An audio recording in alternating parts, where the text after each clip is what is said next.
I'm Christine from Ignited Goddess. I'm so excited to be here today. And today we'll be talking about the beauty of Ayurveda.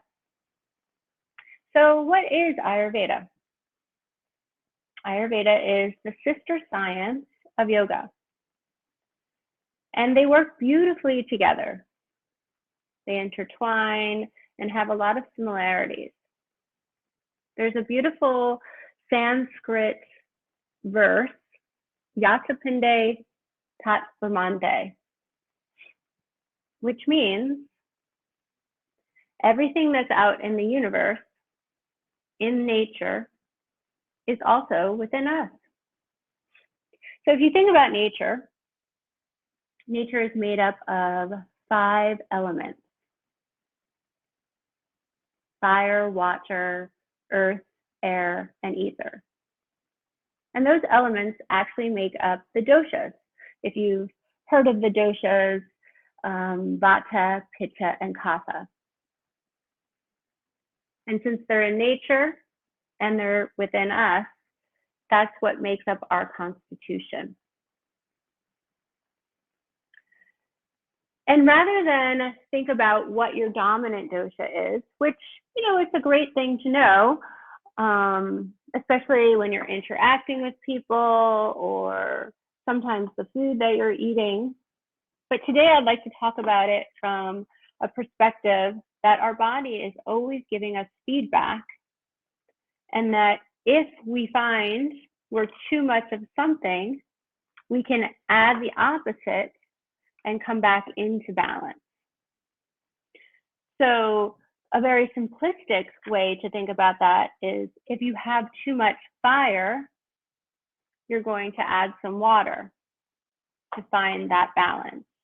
Or if you are feeling very airy that day, Vata energy, you need a little bit of Kapha, of that earth energy, to come back into balance. So for me, for many years, I was sick. I think I pretty much got every diagnosis you could possibly get. They told me I had chronic fatigue, fibromyalgia, lupus, rheumatoid arthritis. I got a cancer diagnosis. I was having perimenopause. I needed 2 knee replacements. I had Lyme disease. And Lyme disease, I did actually have. And I did need treatment for that with medication. But I also took a lot of other medication for all of those other things. I took steroids, pain medicine. I took methotrexate. I took steroids, hormones, and lots of antibiotics. So I had a really hard time assimilating any of the food that I was eating. From an Ayurvedic perspective, the place that you start is in your gut, your Agni. That's your digestive fire. So I needed to rebuild my digestive fire. And we'll talk a little bit about how to do that. But first, I want to talk about the 4 pillars of health from an Ayurvedic perspective, because your digestion is one of them. That's the number 1. Then it's sleep, elimination, and purification. So digestion, it's how you eat. It's the food that you eat. It's where you eat, and if you're eating in peace. And it's the types of foods. You want to make sure that you give enough space in between meals so that your digestion stays high and is like a fire. If you think about a fire, you don't want to keep stoking it. You want to give it some space and air to grow. And that's the same thing with our own digestive fire. So I would say give about 4 to 6 hours in between meals. Eat in peace. Definitely don't eat if you're angry or sad. And eat warm foods.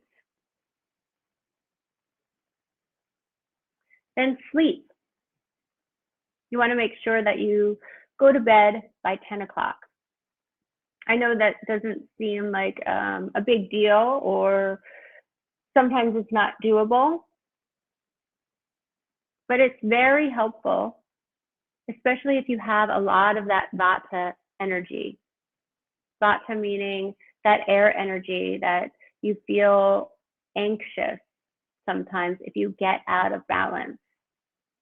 Going to bed by 10 o'clock is very helpful because there are different times of the day that relate to the different doshas. And 10 p.m. starts a new cycle. 6 to 10 is the kapha time, which is the earth time, the grounding time. So going to bed by 10 o'clock, you're going to sleep in that natural cycle of calmness and grounding energy. Elimination. It's very important to go to the bathroom every day. Once is definitely necessary, sometimes twice, 3 times, but pooping at least once a day is necessary. Even though some things are considered normal, that doesn't mean that they're best for us. And then purification. That relates to a woman getting her period every month, orgasm, sweating, everything that detoxes your body. So those are the 4 pillars of health. And like I said, sometimes things that are seemingly normal are not necessarily good for us. But coming back to just those simple things, like, did you eat today? Eating when you are hungry. If you're tired, actually rest.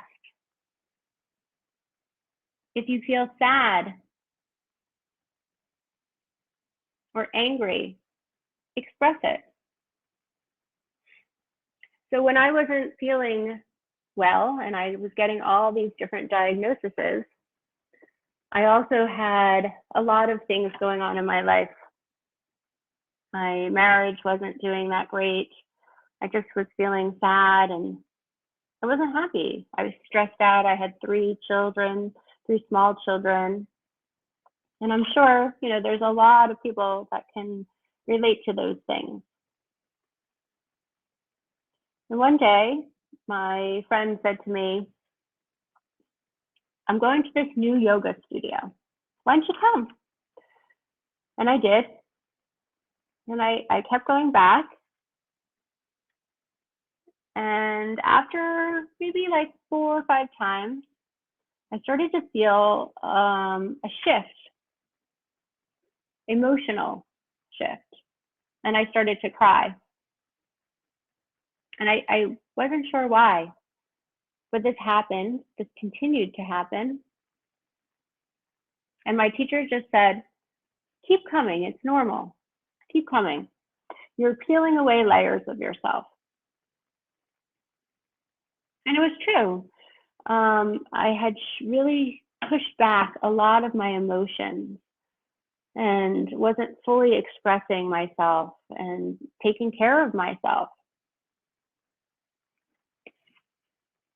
So one thing that she said to me was, your mind, your body, and your spirit are not connected. That's why you're feeling the way you're feeling. And I didn't really understand that at the time. that how could I feel this pain because of my mind?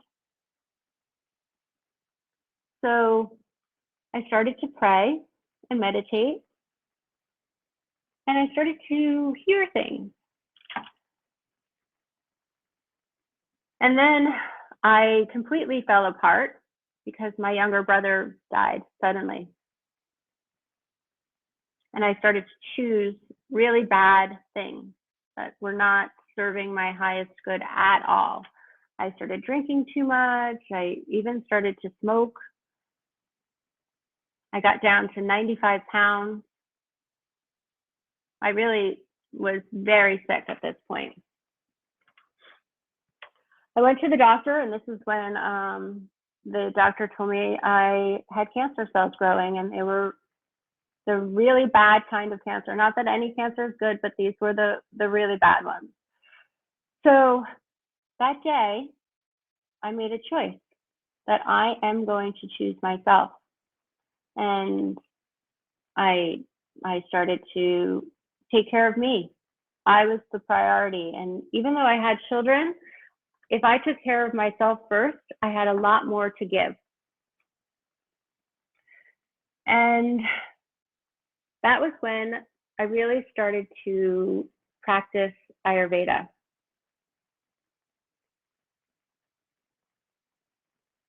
And like I said, the first place I started was my digestion, because I took all these medications. I knew that it was going to take a little bit longer because Ayurveda does require patience, but not perfection. So every day I decided this is what I'm going to do, and listen to the feedback my body was giving me. The feedback that my body was giving me was I had a lot of joint pain. Joint pain is a vata condition. I was eating a lot of salads at the time. I wasn't eating oil because I thought oil would make me fat. When in reality, I needed to eat warm food that was grounding, and I needed to eat oil for the lubrication of my joints. I had rashes. I would get a rash all over my chest.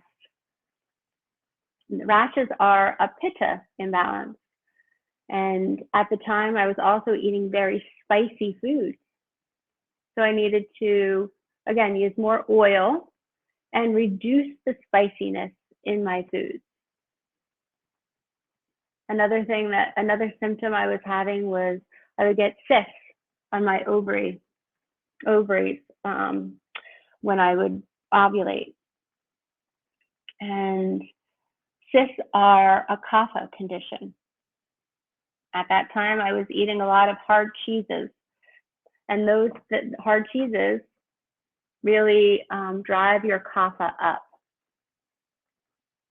So these things I learned that I needed to balance them with the opposites.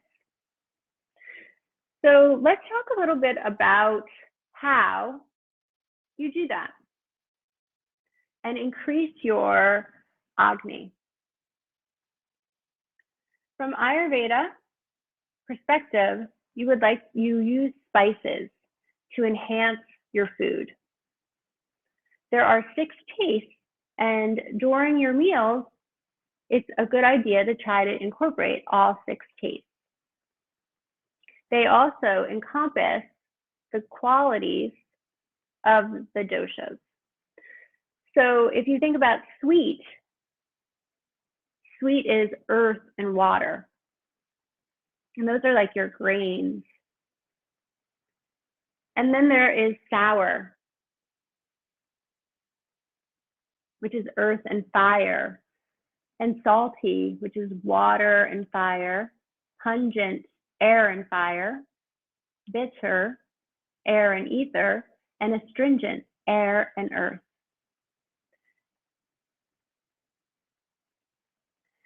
So one of the things that you can do is to think about those tastes and allow them to happen in your mouth because that's the first place that digestion starts.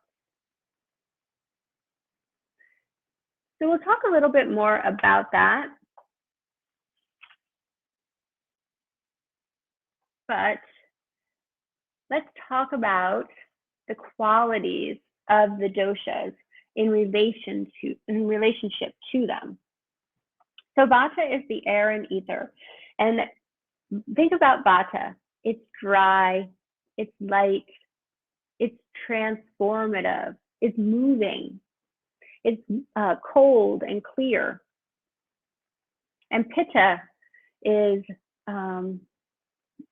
hot and sharp, light, liquid, mobile, oily. It's that fire. Kapha is slow, dull, cold, slimy, smooth, dense, sticky, soft, and hard. So if you think about what's going on in your body, you can do that right now and listen to the real-time feedback it's giving you with these questions. So like we said, digestion starts in your mouth. How is your mouth? Is your mouth moist? Just notice. You can jot it down if you have a piece of paper. And then think about what things you like to eat. You can maybe think about it from the taste standpoint. Those 6 tastes I just told you: sweet, sour, salty, pungent, bitter, or astringent. And then think about, what are your cravings? What do you go to when you crave something?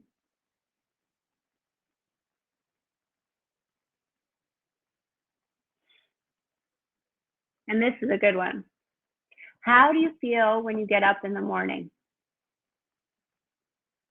Are you dragging, or are you ready for your day? And then take a look at your nails if you don't have any nail polish on. Are your nails strong? Are they pink and healthy?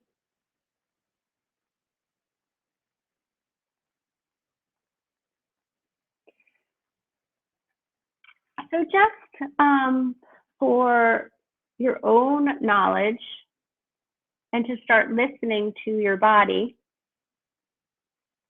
these are great questions to just look at the feedback that your body's giving you right now.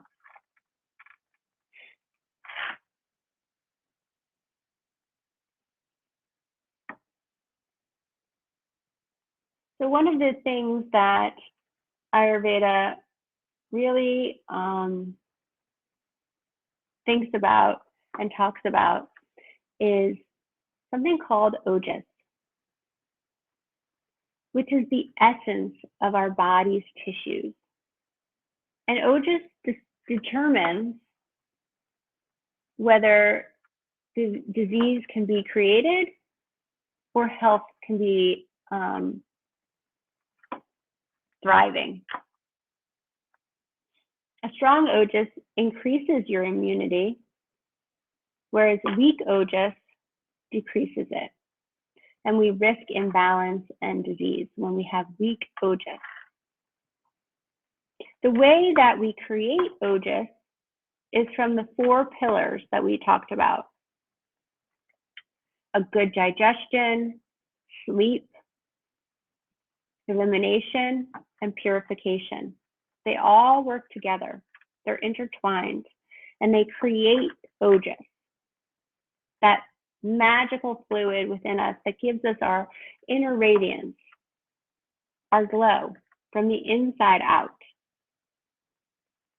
It's our beauty and our health. And if you want, you can email me and I will send you a recipe for an ojas elixir. It's really delicious. Yes, get the ojas elixir. Email me at ignitedgoddess@gmail.com.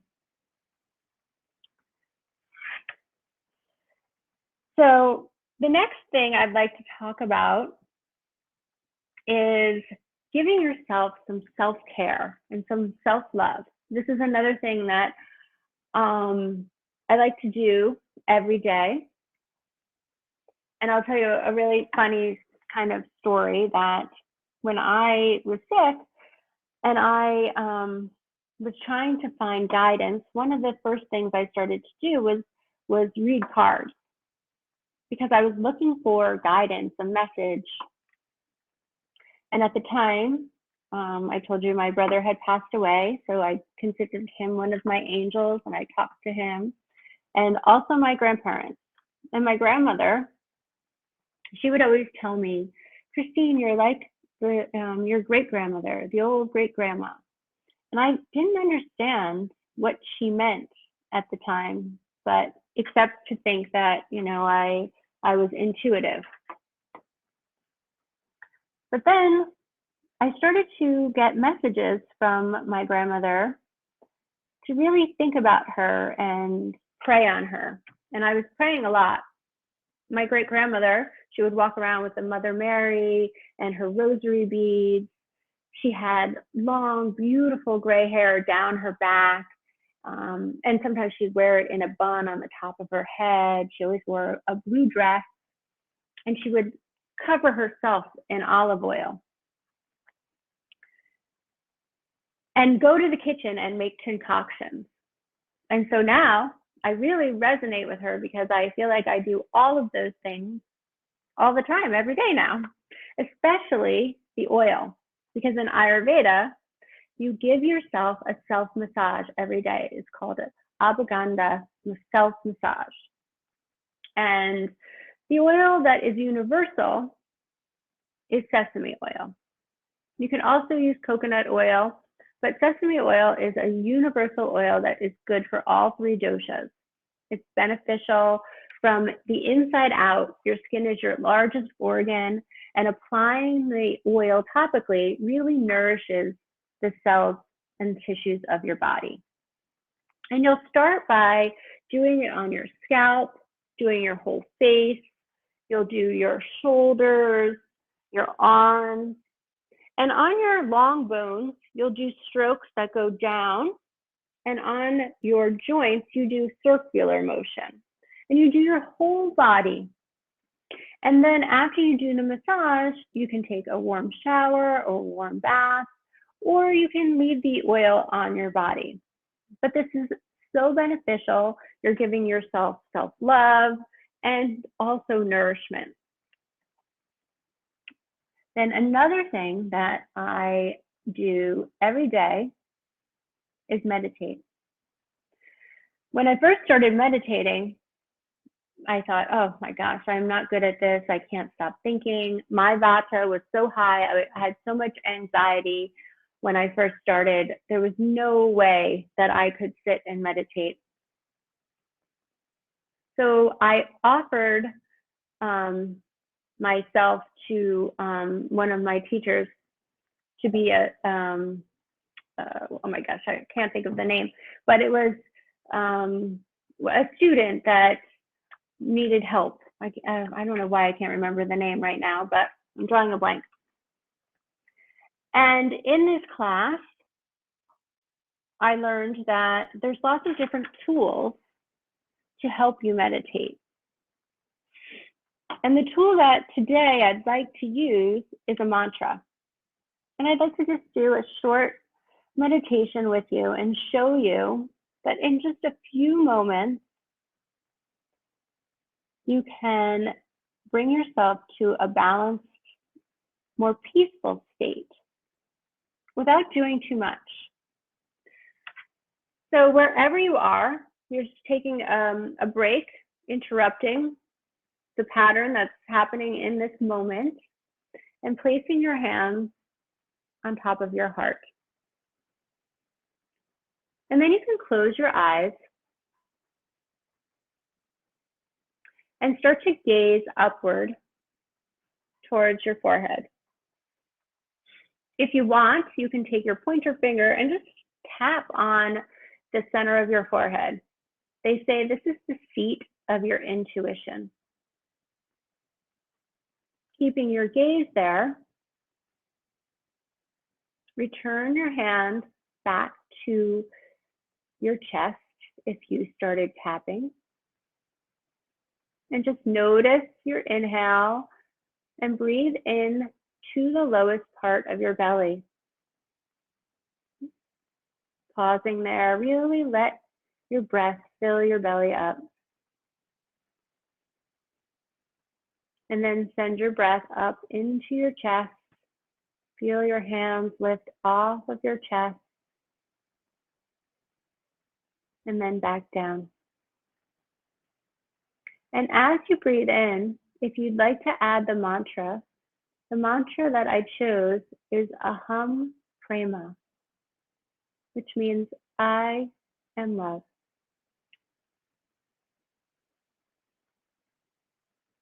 Breathe in, Aham Prema. And on your exhale, breathe out, Aham Prema. Breathe in again, Aham Prema. Then exhale out, Aham Prema. And do that a couple times silently on your own.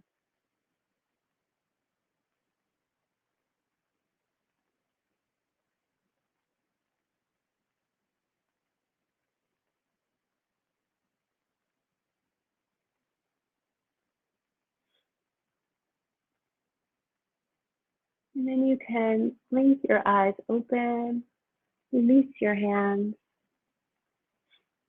and just notice anything you notice. Ayurveda is all about building awareness in yourself and knowing that you have this wisdom that's already within you. Our power comes from our choices. Even though there's this power outside of us that's so much greater than us, our power comes from the choices that we make every day. And making small choices can have really big impact if you do them every day. So today we talked about the 4 pillars of health and how they can really enhance your life and beautify you from the inside out. 1, if you want to jot this down, is go to sleep by 10 p.m. 2, ignite your digestion, your Agni. 3, elimination. Make sure you go to the bathroom, you poop every day. And purification. One of the great things that you can do that's so easy is instead of drinking cold water, drink some hot water. And if you wanted to, add a small piece of ginger. This will really ignite your digestive fire. Because every time you drink that cold water, you'll be reminded that you're putting out your digestive fire. And drinking that warm or hot water will keep it kindled and going and burning so that your digestive fire stays high. That means your metabolism stays high.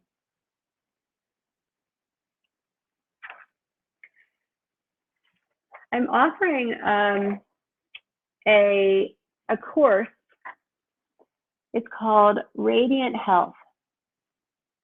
It will be an 8-week course that we talk about Ayurveda and yoga.